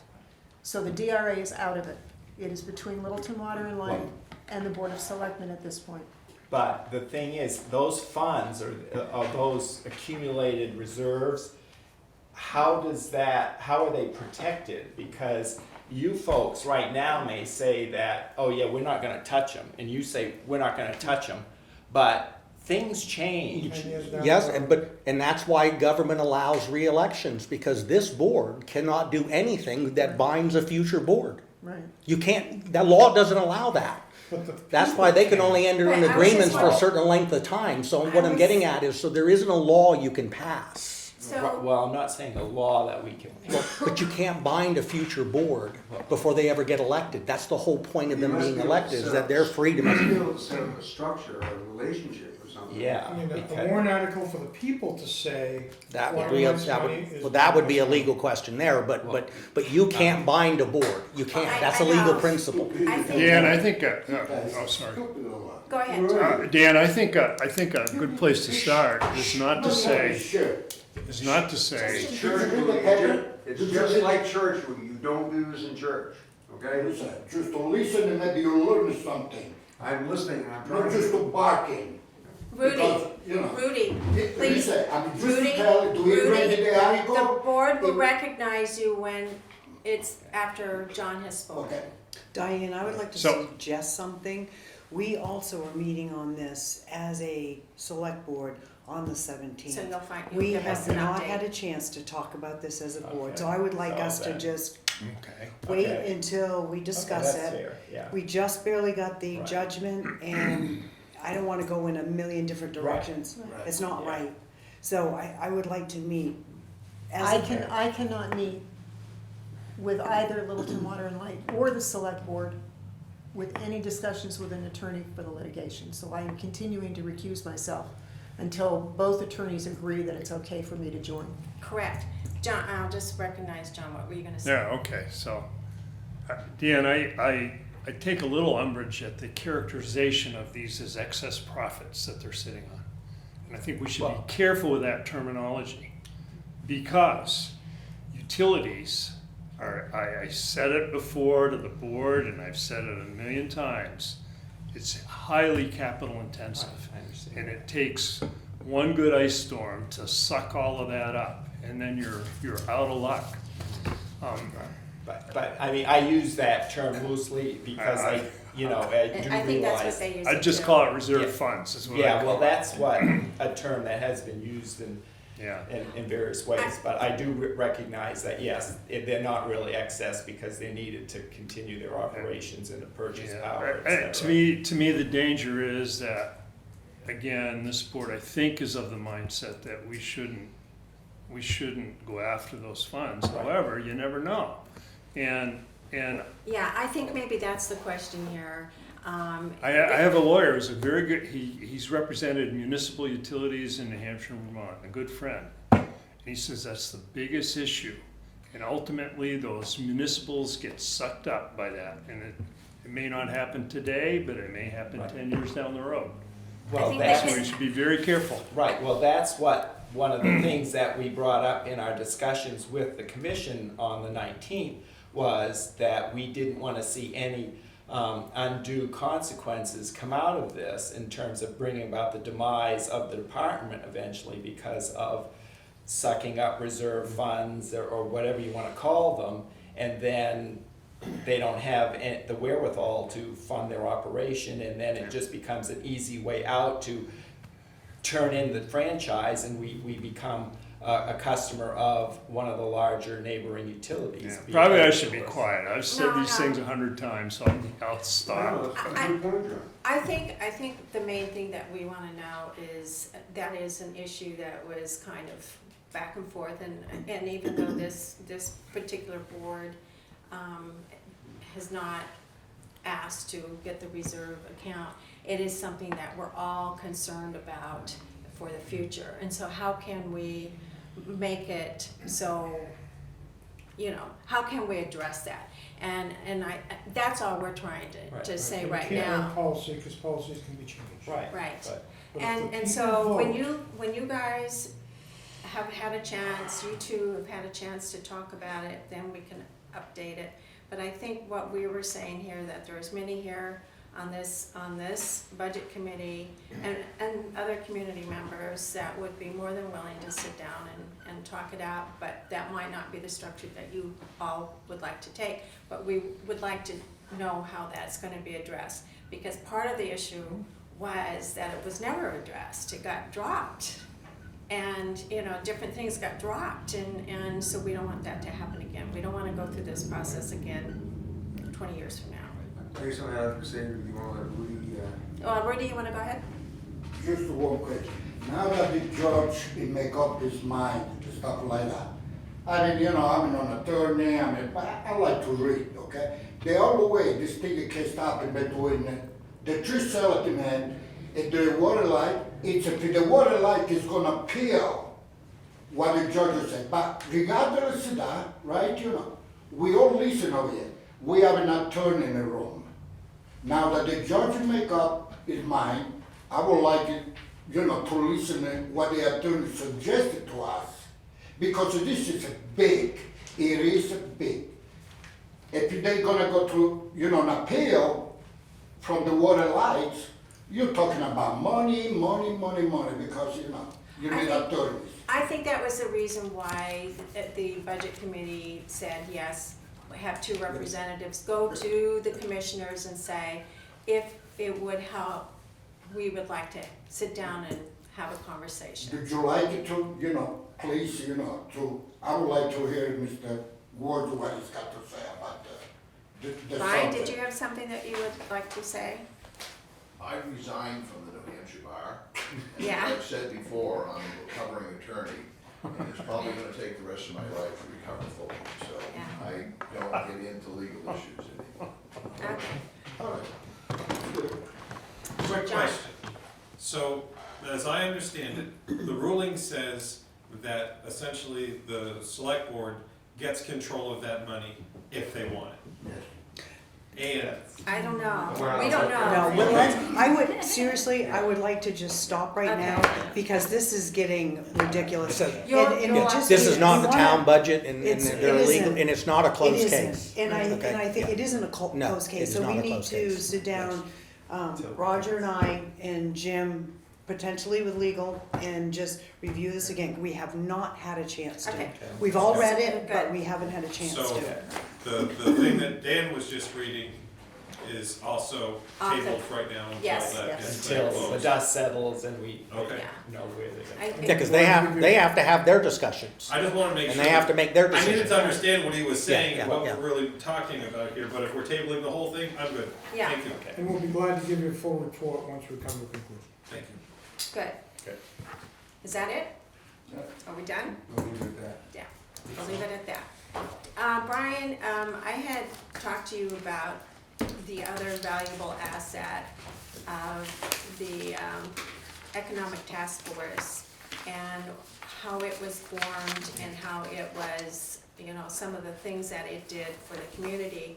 Because again, part of the budget is our tax base, and obviously the industrial park has done quite a bit, but so did the Economic Task Force. And I just never understood who created it or who was involved in this, or, you know, but I know that a lot of good things came out of it. So can you give us a little bit of history? Sure. Got a few handouts too, things that we passed out in the past. Where would you like me to sit? Should I turn on? Okay. Hearing the discussion about the sewage treatment plant reminds me of a story that occurred that, if you know, the sewage treatment plant now has a pitched roof, a slope roof. It used to be a flat roof, but what happened was one of the motors got reversed on the pumps, and they ended up pumping the sewer up onto the roof, which ate out the roof. And one of the guys that was working there, he said, geez, the roof only leaks when we run the pumps. So that's what happened. Is that a true story? Oh, yeah. So shit can go uphill. There you go. They eventually reversed the pump, which occurs. I also brought out was something that I prepared at the LIDC's request, which was about the industrial park, and Greg covered it, and there's just a few more points to do it. I did it in 2017, and essentially the industrial park was built by the town of Littleton, Littleton taxpayers, and LIDC. And Greg said there's $4 million in investment. 9 separate times the town stepped up and paid $1 million. LIDC received about $2.6 million in grants and $400,000 of funds that they got through the investment. Most of the money that went in went right back into the town for roads, water, sewer, electrical, and drainage. Now, the question is, why does LIDC hold title? And that was an issue they had. One of it was that because of the town meeting form of government, we can only make decisions once a year. So the decision was, instead of the town holding the land, they would, therefore they could convey it. Second thing is, grants all require a town nonprofit partnership, and then park management free to taxpayers. Greg went through the 3 phases. This basically shows you where the phases went, and then phase 4, which was in 2015, $80,000 was paid to Horizon. They got a grant from EDA for 40, the town kicked in 20, and Water and Light and LIDC kicked in 10. So the engineering they talked about. LIDC was also had other things to do. They were one of the key partners of the Littleton Economic Development Task Force. They were a partner of Littleton Main Street. They were a partner, and one of the greatest things they did was the Littleton Area Learning Center, which was a $3.5 million profit. They also worked to get into Philadelphia Cable, which you probably don't remember, but we were the last town in the nation that Adelphia put their system in before they went bankrupt. So we got in just under it. Kitchener on multiple times. We saved 330 jobs in 2001. They announced on Christmas Eve that year they were going to stay. They eventually left. North Country Broadband, the River District. So they've done a lot of work for people.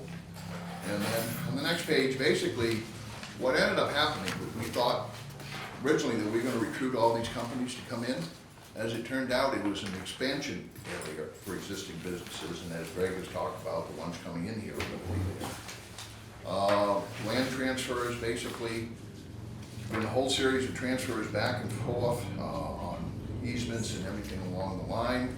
And then the last bit was a little bit of chit-chat about a history of coexistence, because this was presented because many people who were new to the community thought LIDC was this for-profit and all these guys are making all this money. And not one person ever drew a dime from the LIDC participation. They all were volunteers. Everything that happened was by volunteers. So there's no community in the nation that wouldn't want our industrial park in it. It is a first-rate one. Next thing I want to give to you is, in 2017, I put together this presentation which talked about what we had done as an economic development from '92, because Diane said, what the heck, I don't know how it started. What happened was, in June of 1992, we were in tough shape. We had 17 vacancies on Main Street. The LIDC had ground to a halt because they couldn't get a bridge built.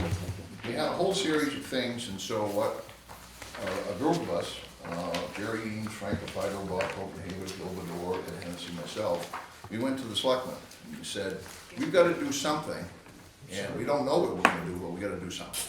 So the Economic Development Task Force was formed, and eventually over a period of time, 7 committees were created, 75 volunteers, and we basically came up with a whole series of initiatives which we then put in line. The first and most important thing was we all of a sudden realized that we were wasting our time if we were feeling sorry for ourselves. Because between the interstate access, Littleton Water and Light Department, a whole series of things, we had a heck of a lot going for us in comparison to many other towns in the North Country. So we got over crying in our beer and said, all right, let's roll up our sleeves and get to work. And in '92, the economic development goals, as we eventually did, was to re-energize the community economic development confidence. In '92, the confidence of our community was low in comparison to what you see today, because LADC and everyone has worked together to make it strong. We realized the very first thing we had to do was to complete the industrial park, bridge, and access road. If we didn't get that done, we weren't going to get the rest of it. We also needed to revitalize and reinvent Main Street. As I said, there were 17 vacancies on Main Street. It was built for the dog and pony show, for the horse and buggy thing. Yeah. And so we had to reinvent it. The next thing we needed was we wanted to recruit a big box store, either Walmart or Kmart, so that people would have a reason to come for retail. The old saying in '92 was you couldn't buy men's underwear in Littleton. So not that seemed to be a big shortage, but other resources were found. The next thing was, how do we monetize the I-93 access? Communities all over want to have I-93 driving by it. We hadn't figured out how to do that, and that came in the late '50s. What came around, we actually created a bypass in Littleton before we had the need for the bypass. North Conway has worked for years to get a bypass. Well, we had it before we needed it. We had a stagnant tax base that we needed to expand, and then we also needed to diversify our economy and rebuild infrastructure in the community. When I say diversify an economy, New Hampshire is 10 counties, but basically 2 different states. There are 4 counties, Hillsborough, Rockingham, Stratford, and Merrimack, that have fairly high octane economies. There's Belknap. When times are good, they're like them. When times hit the south, head south, they're like us. But if you go to Cheshire, Sullivan, Grafton, except for Hanover, Lebanon, Coos, and Carroll, we all struggle. The North Country is one place to live, but a hard place to make a living. And I think we all realize it's just a tough place, and that isn't going to change. Our economic demographics are, our median family income has historically been in the bottom quartile, a 25% quartile of the state. And I don't see that changing anytime soon. That's not an excuse not to do anything, that's the economic reality we live in. And then we marketed ourselves for a short period of time as the small business capital of New Hampshire to try to create a positive environment. Now, the economic successes that we had was that a whole series of things, LIDC, you know, it's the economic engine of Littleton. We also had a fragile but vibrant Main Street. All Main Streets are fragile because they were built, most of them, for a different era. So right now, we had to come up with a different way to do it. And then we had, basically, I've listed all of them here, I won't go through them. We had a whole series of different things that we did that were here that made us unique and made us strong. The next thing is, who could we recruit?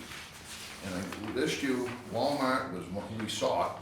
Originally, Walmart was going to go to St. Johnsbury. Vermont was the only state in the nation that didn't have a Walmart.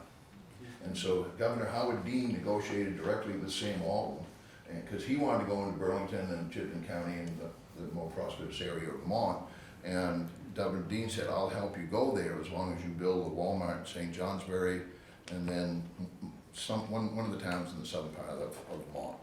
Well, Brian, let me interject. I was on planning commission in St. J at the time. Right. And we had a group of people that didn't want it, no how, no way. And they hired consultants to work the whole thing through. And that's Thank you exactly so what much for happened. not taking Walmart from us. So we got it because St. Johnsbury didn't want it. We thought we had Kmart lined up. They turned on us by going bankrupt the second time, and so they didn't come. And the developer, which was out of Plymouth, Mass, he almost, was despondent. And then we got another developer to try to get the project away from him, and he all of a sudden said, well, if you can get Walmart to do it, I can. And so eventually, he showed up at one of our meetings, which was always the Monday before Thanksgiving, to announce that he had a signed contract with Walmart. So I've listed a whole series of brands that are here, and one of the key things that you'll see in the presentation was that we didn't have these brands. None of these brands were in Littleton in 1992. But we recruited brands. The other thing we had was at the time, the banking fiasco had occurred. And we had 3 banks. We had Dartmouth Bank, which went out of business, went into receivership. We had Fleet, who wanted to leave the area, and they did. And then we had People's Bank, which was on a watch list. And so all of our banking institutions. So what we did was we went out and recruited other banking resources. Wisville was the first one to step up, and then many other banks have come in. And as of 2017, there were $4 billion in bank assets in banks that were serving Littleton, probably 5 or 6 now. But we didn't have access to capital, so that was a very important thing to get that. And then we were very fortunate that in 2015, the state put in $43 million into redoing the whole I-93 corridor from Franconia and Naugatuck. We did the bridges, the whole 9 yards. The next page is our economic. We wanted to expand the tax base. Our tax base in 1995 was 241. In 2009, it was 794. After 8 years, we had dropped to 718. That was after the banking fiasco. So we had a setback, and so we had to do it. But what we did also was we sought diversifying our economy, because again, we don't have the seacoast. We don't have the Boston suburbs or that. We have to be different, and the way we're different is to have the diversified economy. So during our collective efforts, over $65 million went into healthcare facilities, the Littleton Regional Healthcare, American Amherst Community Service, River Glen, and the VA Clinic. So that was a lot of money that got put into healthcare to make us a location for healthcare. The next thing is we put money into our schools. Diane was on the school board. We put over $20 million into our schools, plus the $3.5 million that went into the Learning Center. We had $15 million of private sector investment in the Main Street and the River District. And then the town stepped up, and we spent $13 million on bridges, streets, roads, and sidewalks. The flood of 1927 took out all the bridges in Littleton. Wow. And so the state replaced them. But that presented a problem multi-generations later. They all went south at the same time. So we had to replace them in the same time. All right, so we did that. Then we had what we called the Littleton Revitalization Project, which was kind of a loose-fitting group to try to coordinate of where Amadusa Green was done. That was the AHEAD project. The Riverwalk Phase 1 and Phase 2. Littleton Main Street Phase 1. We're still waiting to get Phase 2 funding. That we originally got planning money in 2002, and then it took us 8 years to get the construction money and get it built out. It was originally supposed to go from the town building down to Doc Hill's house or the Beal house. When the construction period happened, we only had enough money to get to the diner. And so that part was done, and the other part hasn't been done. And then there was the $8.5 million River District project, which is still ongoing. And the River District is just like any other project that we have. We always say, we used to say, well, we're gonna double it, the time period.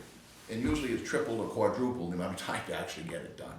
The tenacity to make it happen.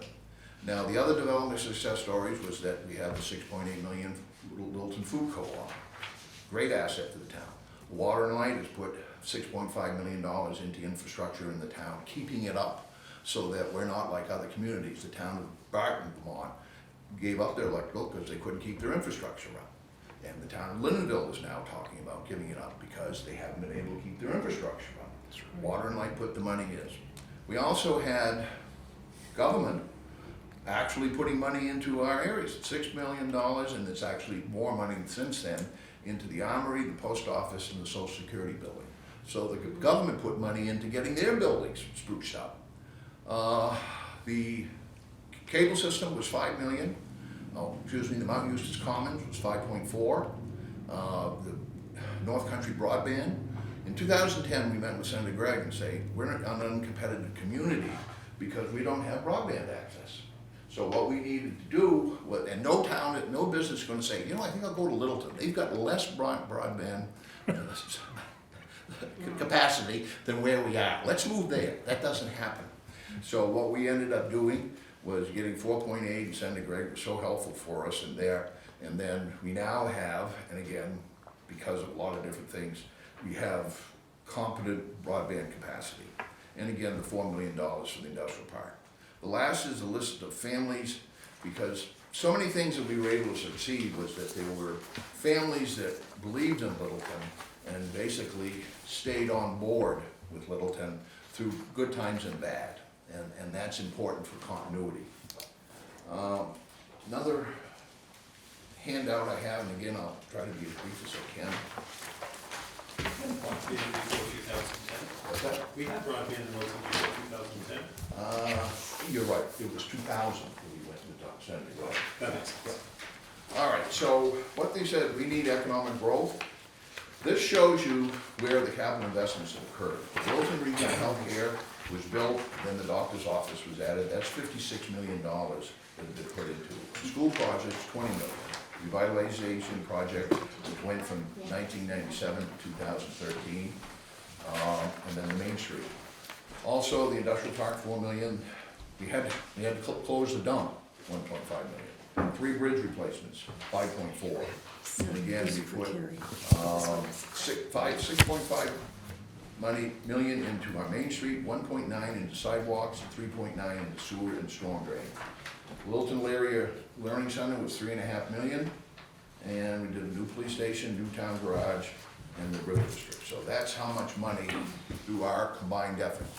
And I can tell you, every project we have has more fingerprints on it than the FBI have. We're not one person that did it, people stepped up. Littleton had very talented people that if you can find the right people for the right job, we can get a lot of things done. Then this is the redevelopment projects that occurred in the downtown area.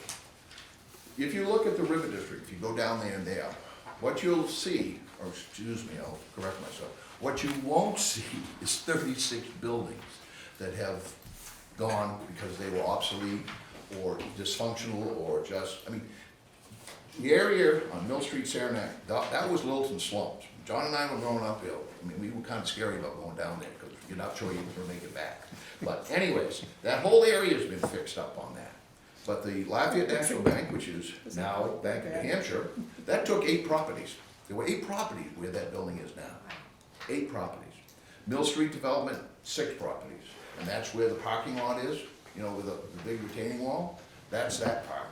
The Village Bookstore took 2 properties. The River District took 10 properties, and then a series of other ones. And then the Amanuset Green project that Ahead did, that took out 9 properties. And then you look at what Schillings did. There's 2 properties that aren't there anymore that were taken down. And so there was a lot of different things that occurred to make that area robust as what it is today. So what people say, gee, you know, how did this happen? And I used to say 10 years ago that we were a 40-year overnight success, and I guess I'd now say it's a 50-year overnight success, and the economic development. Then in 2017, We had economic development priorities at that point was to replace Lakeway, complete the River District, park expansion phase 4, community college expansion. At one time, that was supposed to go in the Hitchner building, instead Thank you. they've taken it over. So there's been a lot of money invested into Littleton by a lot of different people that has made a difference. The last thing I guess I'll give to you at this point, I've got other things, but unless you give it, probably get it for it. What's the Littleton Area Learning Center? I don't know what that is. That's where the community technical college is, on the, Oh, up to okay. Whitefield. The old closed. All Corn County, yeah. Yeah, And what happened was with that project was, in 2001, we knew from hearing from our major employers that they needed additional educational resources. And so what we did was, came together, Ray Burton, Senator Fred King, well, obviously Paul Golder, and we came up with a plan. The Sunman family was very generous. They sold the building for $1 million, and then we were able to raise the money from a whole series. A guy by the name of Paul Denton wrote all the grants. He worked for North NCIC, and so it was, and then the $3.5 million, it's been purchased, and now they're adding a $7.2 million to it. So ultimately, you're looking at $11 to $12 million into that, because we want it, and anybody who's driven by it since it's ever opened up, it's always been a beehive of activity. There's people in there improving their lives at all times. So the question would be then is, what was our future? In '95, our tax base was 241. In 2023, predicting it to be $1 billion. Right now, the number that the town uses does not include the historic basis of Moore Dam. That's not included in it, okay? So we're knocking on $1 billion, and with what's been discussed, with all of the enhanced sales that have occurred since 2020, or including 2020, we're probably over the $1 billion back. Industrial expansion, again, that was a big push at that time, and it kind of held off, haven't been able to do it. And then the next one is Littleton Brands. I like to refer to Littleton as like the Hudson River Trading Post of the North Country. Everybody comes in here with their pelts, and that's what we've become. But from 1920 to 1980, Brands dominated Main Street. Oldsmobiles were sold on Main Street. Chevrolets were sold on Main Street. Western Auto was on Main Street. When Linda and I were kids, there was Brands all up and down Main Street. They all left. Rexall drugs. Right. It's just- Yeah. By 1992, we didn't have any brands. And the only brand that we had in the downtown area was Dunkin' Donuts. I still think it's still the only brand we have in the downtown area. It's But interesting. 2018, to try to get 40, we had 40 brands from Applebee's to Walmart. And then by 2023, 70 to 80 brands. I don't think we've hit that. And then everybody loves to come to Littleton. And so you tried this one. It's at Portsmouth, the Littleton of the Seacoast. So that's marketed too. Early 2000s, people called it Littleton. What's that? Littleton. Little Tilton, right? That's what I was, a lot of people said, oh, you live in Little Tilton. Well, and then about our kids, we've got great kids in our town. They're all, Littleton's is a, how can I put this? We're a lower middle class, hardworking community. And the kids we create have their parents' work ethic. Everybody gets up and goes to work. And that's what kids grow up with. And it's one of the greatest gifts. I had the opportunity to take a tour of the high school, and with my classmates, we had a 50+2 tour.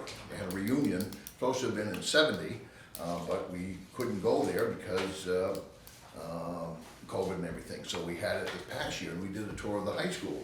And what we all of us, every one of us, there were 30 of us, were first generation college.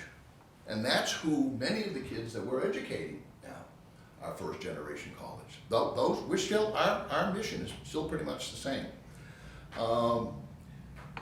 Maybe $20 million for a new Lakeway Elementary School or a rehab, so others will make that decision. In 2015, we received from the State Commissioner of Education the Circle of Excellence Award for all 3 school buildings.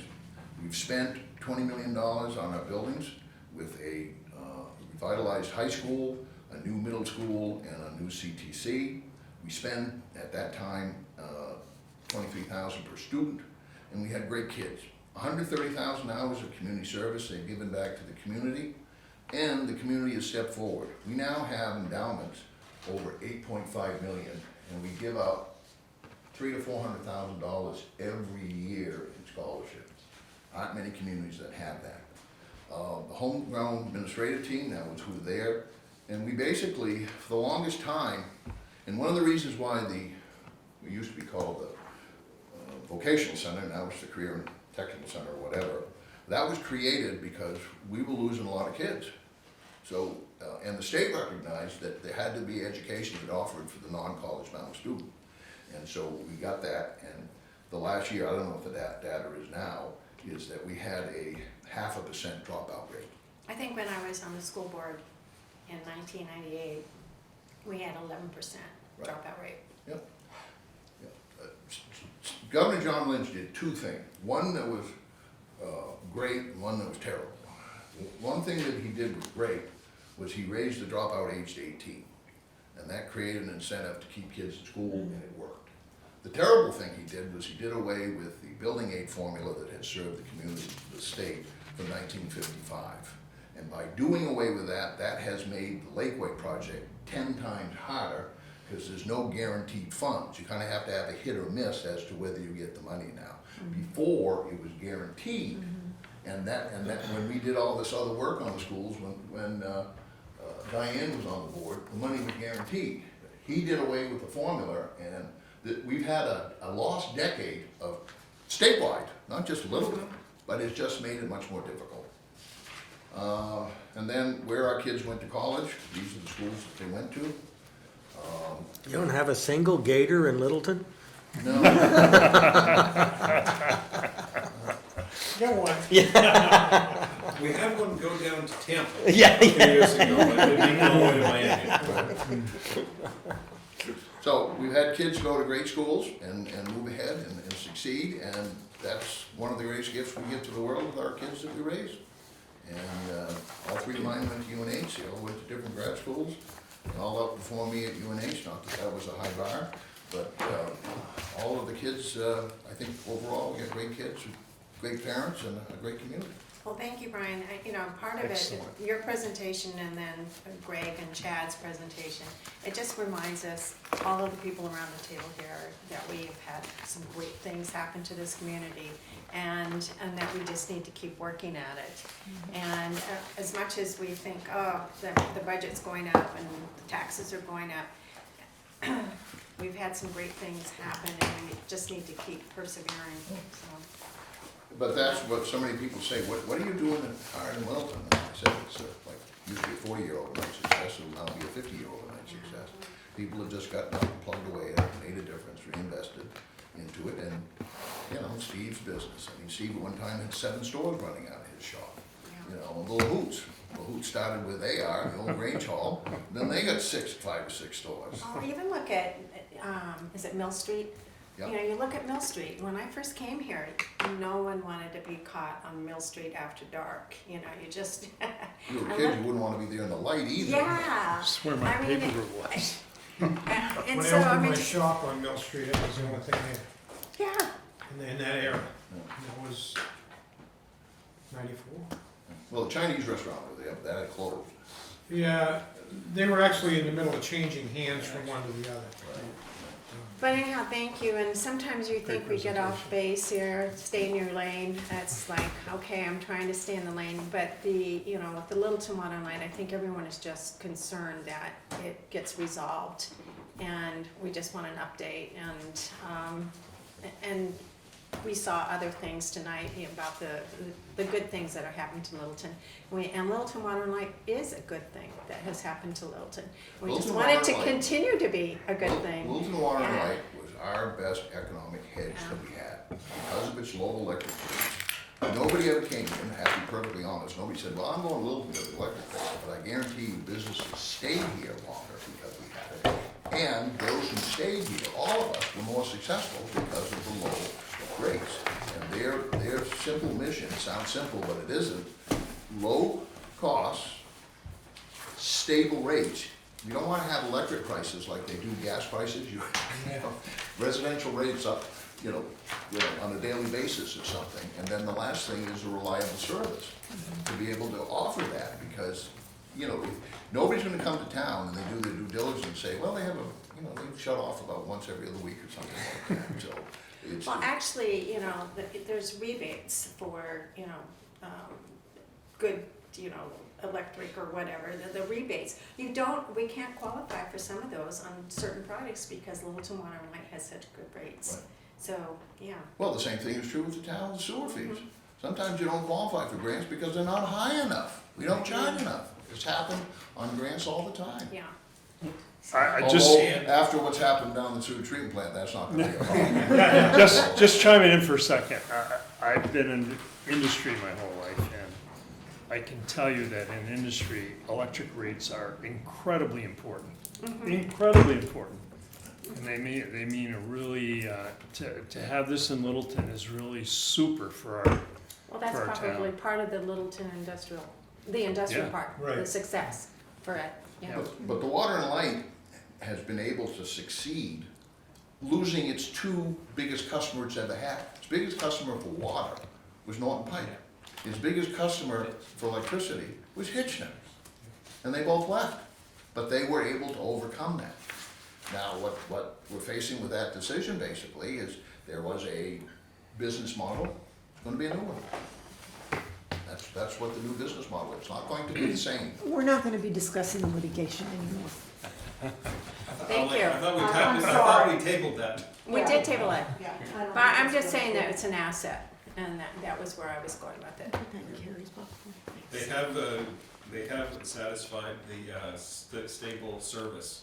I grew up in northern Vermont, and to be out of power for 2 or 3 days was, you know, Not not uncommon. terribly uncommon. And I don't think I've ever have been out of power more than like 6 or 8 hours.